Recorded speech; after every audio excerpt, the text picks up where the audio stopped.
Hello and welcome to Premodern Tide Control, the blue-white control deck that destroys lands with Parallax Tide. So this card has Fading 5, which means in our upkeep we remove a fading counter, and if we can't, we sacrifice it. But we can also remove these counters to remove lands from the game. And when the Tide leaves play, we return all the lands removed with it back into play. But there's a devastating combo to permanently remove the lands.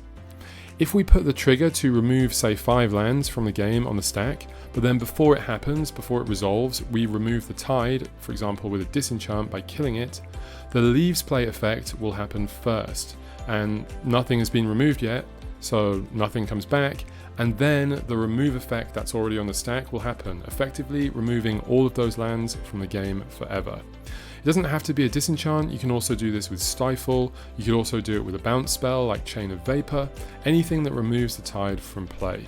It really depends on your metagame, which kind of cards you'll use and what will be useful, because ideally we want cards that are useful when we have other situations, not just with the Tide.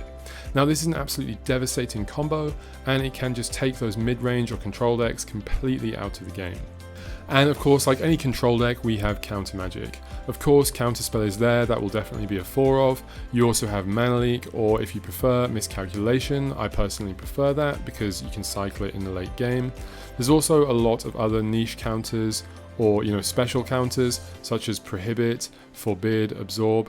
It really depends on your metagame and your playstyle and just what you like, really. Generally you won't play too many of these kind of more specialty counters, but you will definitely be playing 4 counter spells and then 4 mana leak type cards. For card draw, of course, we have Impulse, one of the best kind of card filtering cards, and we have Fact or Fiction, an absolutely amazing card advantage machine. I've put Standstill here. Most of these lists don't play it, but I think because we're in blue-white, why not try to combine it? I personally do play it in my Tide control decks. For removal, all the classic white removal here. We've got Swords to Plowshares, the best removal in the format, and we usually have 1 or perhaps 2 Wrath of Gods. This is good against those creature decks, or perhaps sometimes against those mid-range decks.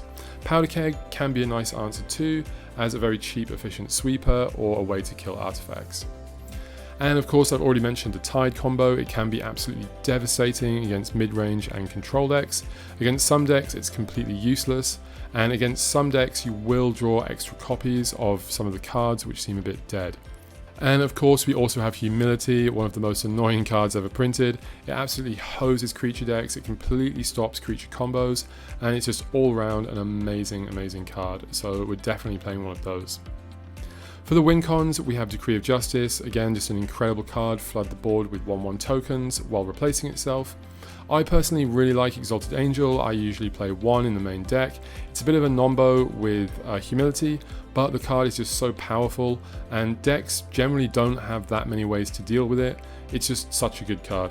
And we also have the Manlands, of course, which if you do want to play Standstill, which I personally like, they can be really annoying.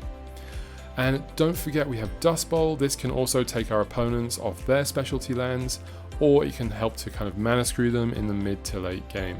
So this deck really does have a lot of specialty lands.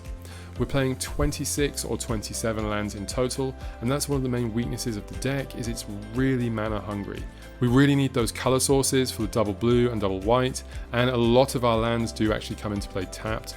For options, Enlightened Tutor can be great to find other pieces of the combo, or Humility. Cunning Wish, again, an amazing wish board card that many people play.